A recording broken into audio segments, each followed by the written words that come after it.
Aula 2021, Geografia para a primeira série do ensino médio, placas tectônicas. Nós sabemos, nós já estudamos algumas aulas, que a Terra, a formação da Terra se deu, a Terra era uma imensa bola de chama, magma ardente, e ela foi sofrendo um resfriamento e foi formando a crosta terrestre, né? E as placas continentais. A crosta terrestre, ela é formada pela parte continental e pelas fossas oceânicas. Fossas oceânicas fazem parte da crosta terrestre, né? Então, as terras, tanto imersas quanto emersas, fazem parte da crosta terrestre e elas estão sobre placas que estão em movimento por causa da pressão desse magma que está no interior da Terra. Por isso que nós temos mudanças, formações de relevo, né, que são os fatores endógenos, né, que são os fatores internos, o vulcanismo, uma série de acontecimentos aí geológicos, e aí, nessa aula de hoje, nós vamos entender um pouco mais. O raio médio da Terra é de 6.371 quilômetros, ao longo dos quais conhecemos apenas 10 quilômetros através de observação direta decorrente, principalmente de trabalho de prospecção petrolífera. Ou seja, né, até onde que a gente conseguiu cavar para saber como que é a Terra no seu interior, de ter contato com ela? 10 quilômetros, né? Isso por conta das escavações dos poços de petróleo, né? Faz o poço de petróleo e aí já é utilizado também essa escavação para fazer as pesquisas geológicas. Então, deu para perceber que de 6.371 quilômetros para 10 quilômetros é muito pouco o que a gente conhece ou teve acesso no interior da Terra. A gente sabe a partir de quê? Então, fala, professor, né? Sempre tem aquele aluno que faz aquela pergunta cretina. Como que você sabe que é? Você já foi lá, né, no centro da Terra, né? Então, não é. A gente não sabe por que foi, a gente sabe por quê. Porque por dedução, por aproximação, né? São estudos indiretos, né? Então, a maior parte do que se conhece do interior da Terra é resultado de estudos indiretos, por meio de, principalmente de análise de propagação de ondas. Então, aqueles que fazem esses estudos, eles têm cálculos exatos, né? Eles, a partir de ondas, eles conseguem entender o que está acontecendo no interior da Terra, né? É por isso que pode-se prever um terremoto, né? Pode... Então, tudo isso é a partir de estudos físicos, químicos, né, do interior da Terra e essa dinâmica, né? O interior da Terra está vivo, está muito vivo. Então, a partir disso, a gente consegue saber qual que é a temperatura, né, no interior da Terra, qual que é a formação, né? Então, a gente não precisa estar lá, ter ido lá para saber. Com base na análise da composição química das estruturas rochosas, constatou-se a existência de 3 camadas de material rochoso na Terra. A crosta oceânica e terrestre, como eu falei para vocês bem no início da aula, o manto, que tem um manto superior e interior, e o núcleo, né? O núcleo, que também é dividido em núcleo externo e interno. Então, o interno é ali o centro da Terra, né? Aí tem a parte externa, que está próxima do manto. Então, basicamente, são 3 as camadas da Terra: núcleo, manto e crosta. Né? Lembrando que o fundo do oceano é a crosta, né? Por isso que tem crosta oceânica e crosta terrestre, que é a parte continental, né? E o manto também superior e interior, né? Mas lembrando sempre que 3, crosta, manto e núcleo, né? De fora para dentro e de dentro para fora, núcleo, manto e crosta. Aqui nessa imagem nós temos bem apresentado para vocês o que estava ali escrito.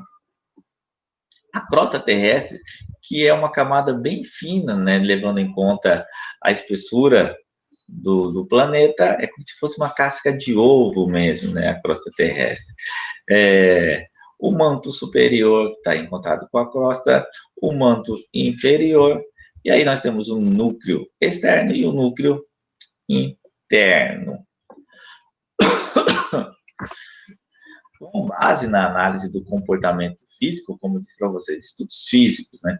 Rigidez e plasticidade, as estruturas rochosas constatam-se a existência de 4 camadas na Terra: litosfera, atenosfera, mesosfera e endosfera. As camadas da Terra, segundo o comportamento físico das estruturas rochosas, então, a litosfera, né, que está aqui onde a gente vive. Litosfera é onde o ser humano vive. A atenosfera, que é essa parte aqui próximo à crosta. Mesosfera, meso quer dizer meio, então é a parte do meio. E endo quer dizer dentro, então é a parte de dentro. Então, a parte de dentro, parte do meio, né? E a parte próxima aqui. Litosfera é onde a gente vive, a atenosfera, a parte mais próxima, mesosfera, a parte do meio, e endosfera é o centro, né? Vai que vai entrar o núcleo e o núcleo externo. A litosfera, a camada constituída pela crosta terrestre e pelo topo do manto, até uma profundidade média de 100 quilômetros, subdivide-se em várias placas tectônicas ou continentais que se movem, interagem entre si, provocando a ocorrência de inúmeros fenômenos ao longo do tempo geológico.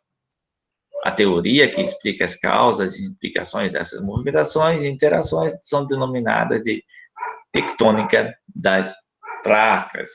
Então, o que nós vamos ver mais hoje é sobre essa litosfera, que é essa parte aqui que está agindo na formação do lugar onde a gente vive, né? Nessa construção de cadeias de montanhas, de fossas oceânicas, de ilhas oceânicas, lógico, isso vem ocorrendo há milhares, bilhões de anos, né?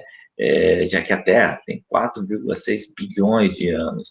E as transformações a gente não consegue observar a olho nu, mas elas estão acontecendo constantemente. E a maioria delas se dão por causa dessa dinâmica dessas placas tectônicas, que a gente vai dar o nome de tectônicas das placas ou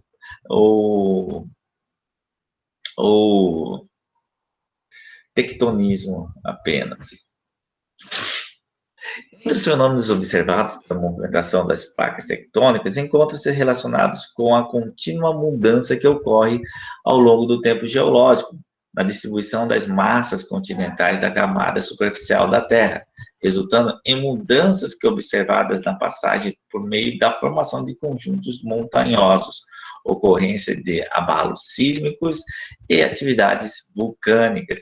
Então, isso aqui eu já havia dito para vocês lá no início da aula. Essa relação das placas, esse fervor ali que está ali, essa pressão causada pelo magma ali na parte, na mesosfera ali, né, na parte central, na parte do meio, aliás, que faz com que tenha essas transformações. Vai ter o vulcão, né, que é tipo faz com que haja uma erupção, é como se fosse uma panela de pressão, aí tem aquela pequena saída e ali, né, esse magma é expelido, né, para fora, né, e aí aqui fora eles vão chamar de lava vulcânica, e essa lava vai sedimentar, vai se resfriar e vai se transformar numa rocha, né, e se for, por exemplo, um vulcão marítimo, né, nós vamos ter a formação de ilhas vulcânicas, né, ilhas marítimas, os terremotos, né, que são fissuras aí dentro das placas tectônicas, né, que quando há um movimento e aí ela se desloca, acaba acontecendo os abalos sísmicos e a formação das cadeias de montanhas. Lógico que a gente não vai ver a montanha crescer, mas o movimento que aconteceu de milhares de anos que formaram cadeias de montanhas, né, planaltos que são mais antigos e foram esculpidos, né, as cordilheiras, como nós temos o exemplo da Cordilheira dos Andes, que é bastante pontiaguda, então, geologicamente falando, são formações muito recentes, ainda não sofreram o desgaste, né, tudo isso que a gente vê são transformações no relevo que foram gerados por esses fatores endógenos. Endo quer dizer dentro, ou seja, no interior da Terra, por causa dessa dinâmica das placas tectônicas. Aqui nós temos as placas tectônicas, ali, litosféricas, né, placas litosféricas ou tectônicas. Então, lembrando, elas estão na litosfera, então por isso que a gente chama de placas litosféricas ou tectônicas, como é mais comumente chamado. Então, aqui, nós temos aqui esses pontos principais vulcões.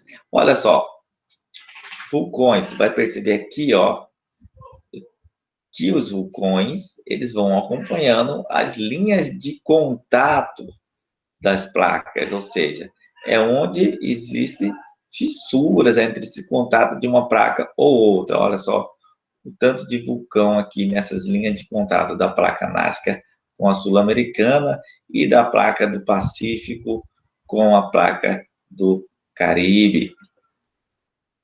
Olha onde que nós vamos ter, onde que a gente tem muita notícia de abalo sísmico, de tsunamis, de maremotos, não é? Lá no Extremo Oriente, lá é uma área de extremo vulcanismo, de extrema ação e dessa dinâmica das placas.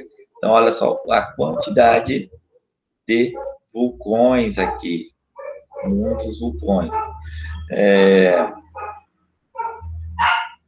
Então, é por isso que você, por exemplo, por que tem muito terremoto lá no Japão? Porque é a área de contato, é a área de contato de várias placas. Aqui tem a placa das Filipinas, a placa do Pacífico, a placa australiana com a placa eurásica, da euroasiática. Aqui, né, por que no Brasil não tem terremoto? Por que no Brasil não tem vulcão? Né? Porque somos abençoados? Pode até ser, mas não é essa a resposta. A resposta está aqui. Nós estamos no centro da placa sul-americana, ou seja, não é uma região, né, de contato, ou seja, que pode haver abalos sísmicos ou, por exemplo, também grandes altitudes. O relevo brasileiro ele é baixo, não tem grandes altitudes. Outra explicação, né? Está aqui. Nós estamos no centro da placa. Onde que vai ter grandes altitudes? Região de contato de placas, que vai haver o surgimento de montanha e a formação de cordilheiras. Então, aqui também nós temos explicado aqui área, na legenda, área de choque entre placas, né, onde está apontando uma para a outra, e área de afastamento de placas. Então, onde tem choque de placa, vai haver o surgimento, então você vai ter formação de cadeias de montanhas. Olha aqui, como eu disse para vocês, aqui tem uma grande cordilheira, né, que é a Cordilheira dos Andes, grandes altitudes. Por quê? Porque uma placa está indo em direção à outra e vai havendo, olha aqui para minha mão, vai havendo um soerguimento, uma sobe em cima da outra e vai mandando a outra para cima. Então, isso é um soerguimento, né, que ocorre em regiões onde há contatos de placas tectônicas. E aqui, nós temos, por exemplo, aqui, afastamento. Essa placa aqui, está se afastando da outra. Olha só, a placa sul-americana está se afastando da placa africana. E isso explica até a deriva dos continentes, que quando havia a Pangeia, esse ponto aqui era unido a esse aqui. E nós temos inúmeras informações que provam isso, né? Características geológicas do solo daqui, e até esse movimento aqui, ó, movimento de afastamento. Ela está se afastando, então elas já foram juntas e estão se afastando. A velocidade, só para você ter uma ideia, a velocidade que está havendo esse afastamento é a velocidade com que as unhas da nossa mão crescem. Não é aquela velocidade imensa, né? Mas o movimento é de afastamento. E aí, o que se aqui forma a cordilheira, aqui vão formando novas fossas, vão formando novas fossas oceânicas. Ou seja, está afastando, né? Quando afasta, esse magma entra em contato com o mar, né? E ele vai sofrer resfriamento e vai formando nova crosta.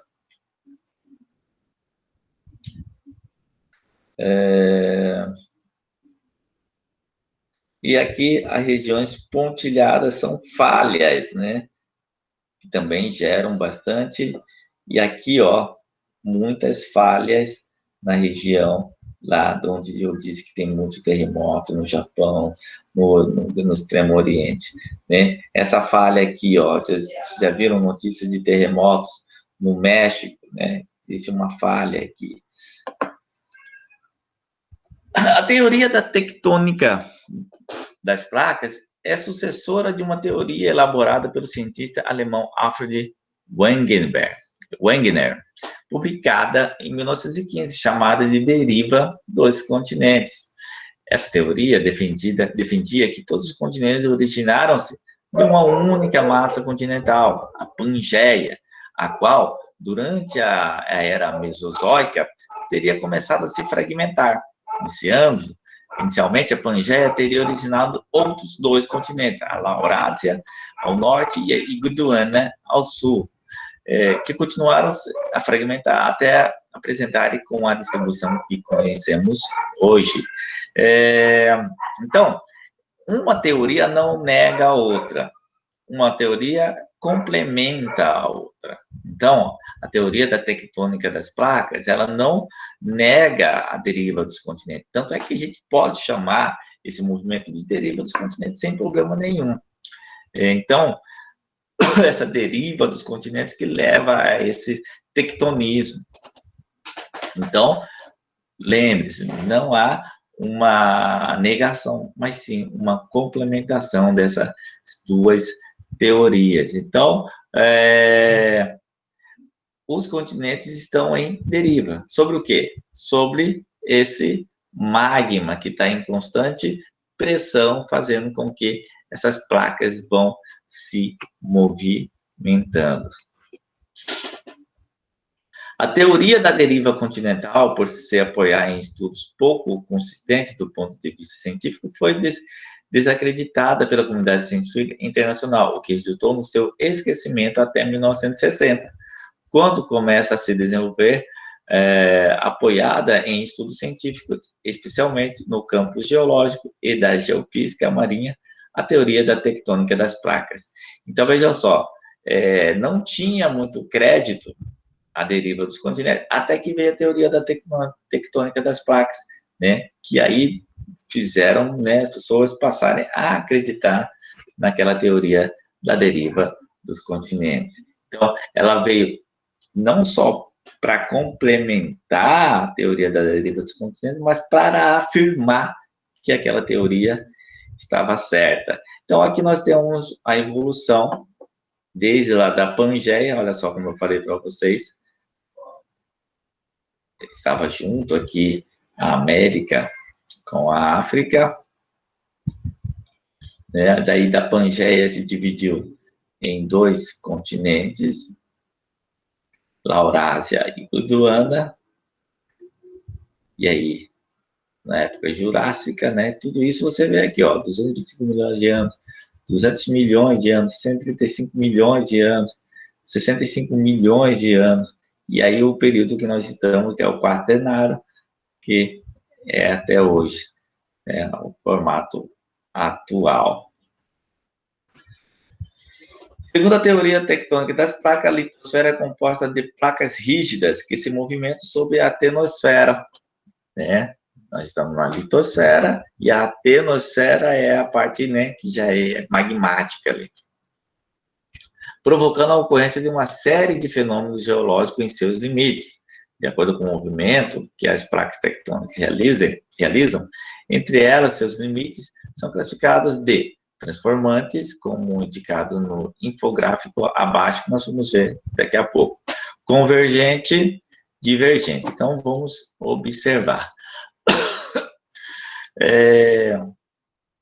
Aqui, quando nós temos aqui uma placa praticamente passando lado a lado com a outra, vai ser a placa convergente. Elas vão convergir, ou seja, elas se entendem. Elas se entendem, né? Convergir.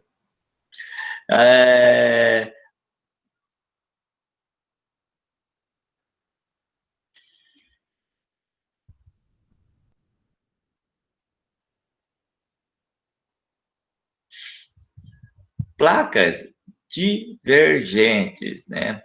Divergentes, elas vão se afastar, se afastar. Então, é o que eu falei. As que se afastam, divergente. O que vai formando? Vão formando mais crosta terrestre. Ela vai abrindo, né? O magma vai saindo e aí vai formando mais crosta terrestre. E as convergentes, né? Que uma vai ir em direção à outra, convergente, ela vai formar as cadeias de montanhas. Então, divergente se afasta, convergente, né? Uma empurra a outra. Divergente, uma empurra a outra, convergente, uma se afasta da outra. O deslocamento das placas tectônicas determina, além de contínua mudança na posição dos continentes, a ocorrência de fenômenos nas áreas de contato entre elas. Essas áreas, como veremos nas próximas aulas, são de zonas de intensa instabilidade tectônica, né? É o que eu vinha dizendo para vocês. Onde que é de estabilidade? É a zona de contato, principalmente nessas zonas onde estão essas falhas aqui, né? Então, vulcanismo a gente vai ter nessas áreas de contato, estabilidades, né?